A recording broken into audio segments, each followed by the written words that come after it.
Let's talk about the layers palette, layers themselves, and something actually called a background. You can have up to 8,000 layers in an Adobe Photoshop document. Don't recommend it, but you can. You can only have one background. You will notice that if I go to the layer that has the dog in it, if I pick up my move tool, I have the ability to move the dog around if I want to.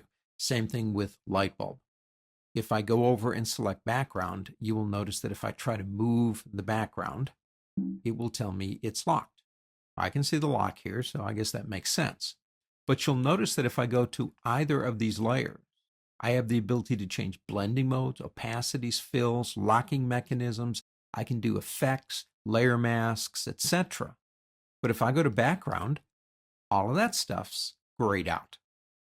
If I come over here, say to the dog again, and pick up my eraser tool and come over and erase on the dog, you can see it does erase. If I turn off the background, it's transparent. But if I come over here to background and try to erase, it's not doing anything. Now, the reason it's not doing anything is because it actually is doing what's called an eraser feature called erase to the background color. What it does is it fills those areas with the current background color.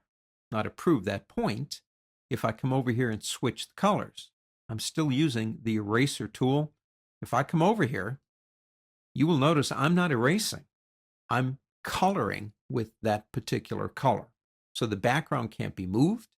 You can't change things on it. You can't erase it to transparency. And so people ask this question. They say, why do we need a background? It doesn't make sense. Is it some old hanger-on? Not really. The background is there because there are still formats that we save in that don't support multiple layers and transparency, like JPEG. We need it because of formats. There is a day coming when you will have all formats that support transparency or anything else you want them to have.